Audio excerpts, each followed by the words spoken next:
Brought to you by...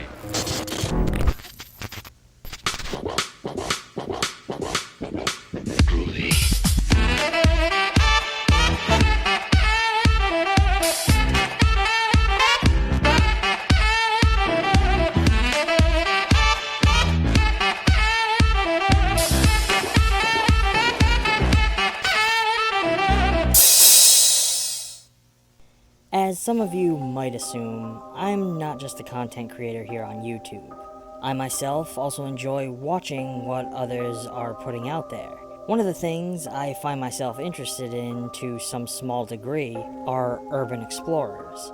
I've watched more hours of The Proper People with my friends than I care to admit, whose channel I will actually link up here for anyone who's interested.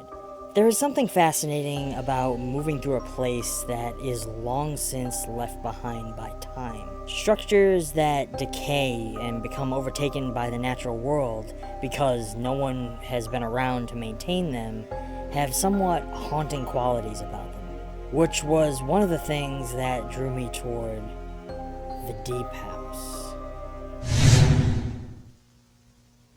From our opening shot, we are introduced to our protagonists, a couple of Proper People style YouTubers who make urban exploration videos, exploring and documenting abandoned sites across the globe. This opening is your standard found footage intro that suddenly shifts to a more traditional film style. I couldn't have been more happy with this decision because going into this one, I was hoping for a more standard film experience. The opening title was oddly placed on this one, coming at the tail end of the opening credits, rather than at the apex of the credit build, which was slightly odd to me and didn't sit exactly right, but I was willing to look past it.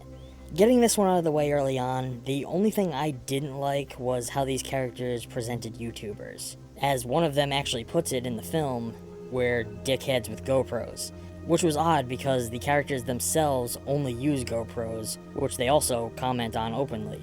As a YouTuber myself, I can say with confidence that while some people do only use action cameras like GoPros, most YouTubers are more likely to use DSLRs or cinema cameras. We try our best to deliver you the most enjoyable and visually stimulating experience that we can. So, don't get me wrong, I do understand the use of the comment, but I wish that our characters would have been the type to use better gear if they're gonna be saying shit like that.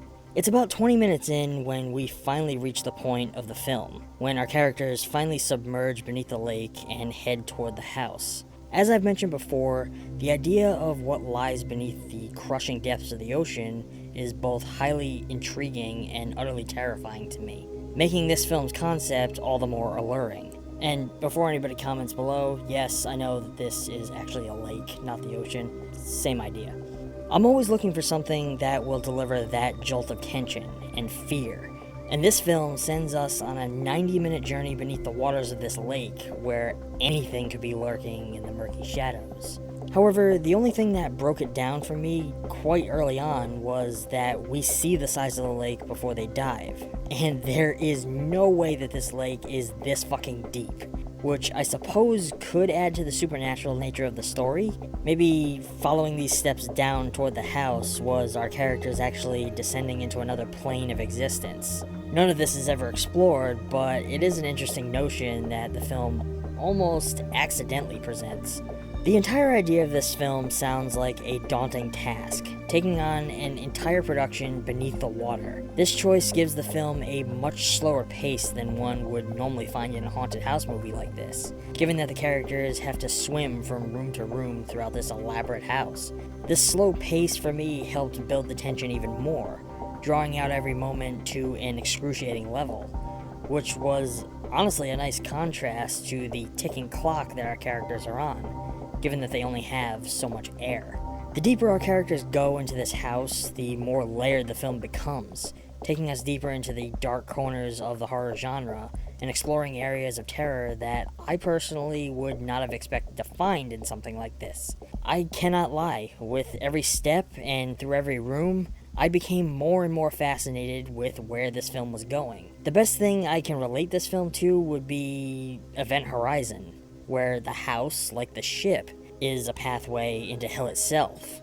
The film poses so many questions, presents so many ideas, and pathways for our characters to explore.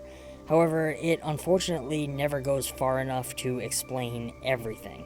This isn't a negative thing. I personally feel like this movie ended up being exactly what I wanted it to be. We never get all the answers to what is happening within the Deep House, or why. Just suggestions to the causes of this nightmare's existence. I went into this somewhat expecting a ghost story, which the film is, but it's also somehow far more. I'm giving The Deep House an A.